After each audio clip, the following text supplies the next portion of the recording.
बिस्मिल्लाहिर्रहमानिर्रहीम। अस्सलाम वालेकुम डियर स्टूडेंट्स। आज का हमारा जो क्लास है वो इंटरमीडिएट फिलामेंट्स हैं।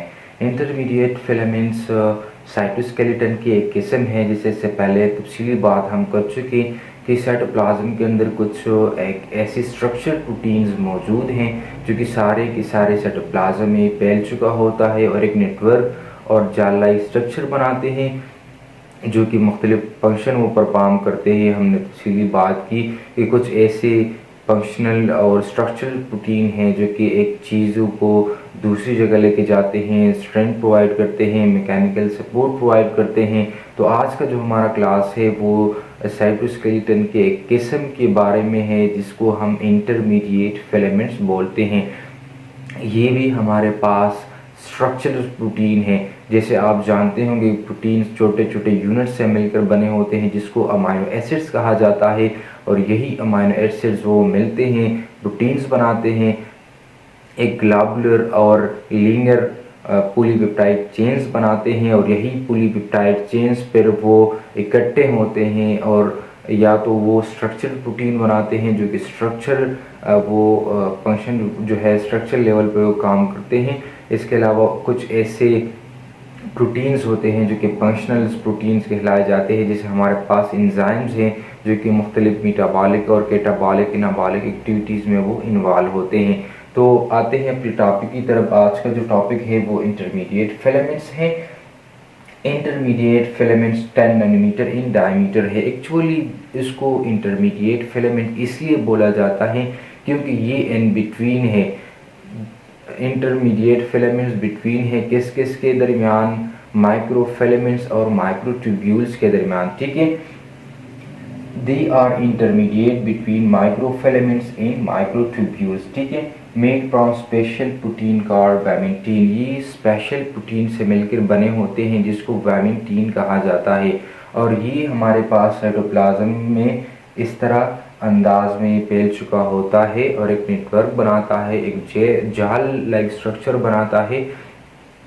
उनका काम यही होता है कि वो सेल को स्ट्रेंथ प्रोवाइड करे, उसको मैकेनिकल सपोर्ट प्रोवाइड करे और ये हमारे पास किस चीज़ से मिलकर बने होते हैं? वेमिंटीन से। इसके अलावा उसके अंदर बहुत सारे और भी प्रोटीन्स जो है वो मौजूद होते हैं, स्ट्रक्चरल प्रोटीन्स, लेकिन वेमिंटीन की तादाद ज़्यादा होती है इसलिए मैंने यहाँ पर वेमिंटीन की जिक्र की है। ठीक है, तो ये इस तरह के अंदाज में साइटोप्लाज्म के अंदर मौजूद होती हैं। ठीक है, और ये क्या प्रोवाइड करते हैं? ये मैकेनिकल सपोर्ट प्रोवाइड करते हैं, इसके अलावा स्ट्रेंथ प्रोवाइड करते हैं, किसको? सेल को स्ट्रेंथ प्रोवाइड करते हैं।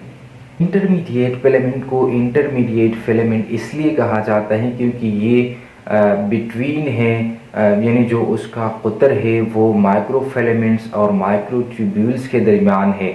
जैसे माइक्रोट्यूब्यूल्स हमारे पास 25 नैनोमीटर का कुतर का होता है तो जो माइक्रोफिलामेंट है वो 7 नैनोमीटर का होता है और ये हमारे पास in between आता है both these microfilaments in microtubules, so they are called intermediate filaments and they are composed of special protein, major protein called vimentin protein. अब बात करते हैं उसके फंक्शन की कि सेल के अंदर अगर मौजूद है तो ये किस तरह मौजूद हैं? तो ये स्ट्रक्चरल फॉर्म में मौजूद हैं। इसके अलावा कहाँ पर लोकेटेड हैं? तो साइटोप्लाज्म के अंदर लोकेटेड हैं। किस फॉर्म में लोकेटेड हैं? नेट लाइक स्ट्रक्चर के फॉर्म में लोकेटेड हैं। एक जाल बनाता है जो कि सारे साइटोप्लाज्म को फैल चुका होता है और उसका फंक्शन क्या है, काम क्या है, तो बात करते हैं।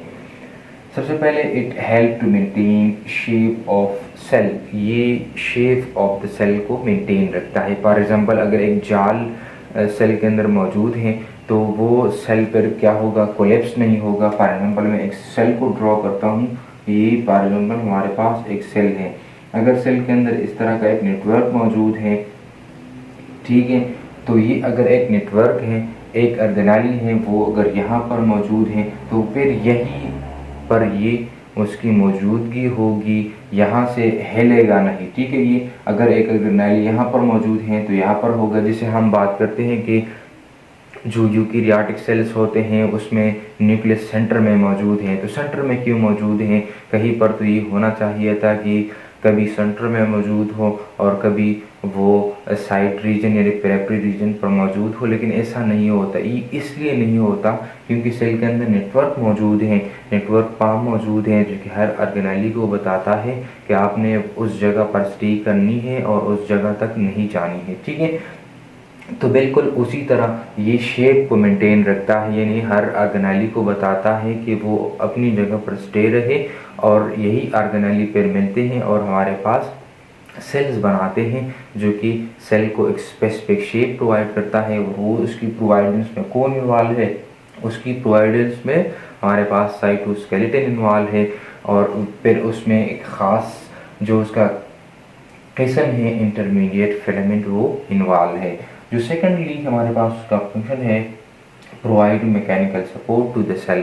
ये मैकेनिकल सपोर्ट प्रोवाइड करते हैं। फॉर एग्जाम्पल अगर सेल के अंदर कुछ चीज़ें हैं तो वो अगर आ जाए या हार्मफुल मटेरियल आए तो उसको एज ए रिजिडिटी भी प्रोवाइड करती है और मैकेनिकल सपोर्ट भी प्रोवाइड करता है।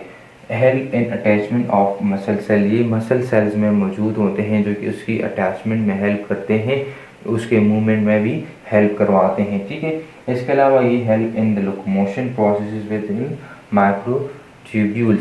माइक्रोट्यूब्यूल लोकोमोटरी फंक्शन में वो इन्वॉल्व होते हैं, एज ए लोकोमोटरी आर्गन के तौर पर काम करते हैं। तो ये जो इंटरमीडिएट फिलामेंट्स हमारे पास होते हैं ये माइक्रोट्यूब्यूल्स के साथ वो मुंसलिक हो जाते हैं और इस मुंसलिक होने के नतीजे में कुछ ऐसे चीज़ें जो कि एक जगह पर ज़्यादा हो और दूसरी जगह पर उसकी ज़रूरत हो तो वो एक जगह से दूसरी जगह ले जाने में वो माइक्रोट्यूब्यूल्स के साथ हेल्प करते हैं। तो ये था आज का हमारा क्लास कि माइक्रोफिलामेंट्स क्या होते हैं, कहाँ पर मौजूद होते हैं और इसका फंक्शन क्या है। इस टॉपिक के हवाले से कोई भी क्वेश्चन कोई भी सवाल हो तो आप कमेंट्स बॉक्स में पूछ सकते हैं। आप हमें अपनी जो मशवरे हैं उससे भी हमें आगाह कीजिएगा कि हम किस तरह इंफॉर्मेशन और एक पॉजिटिविटी अपने वीडियोज़ में ले आ सकते हैं।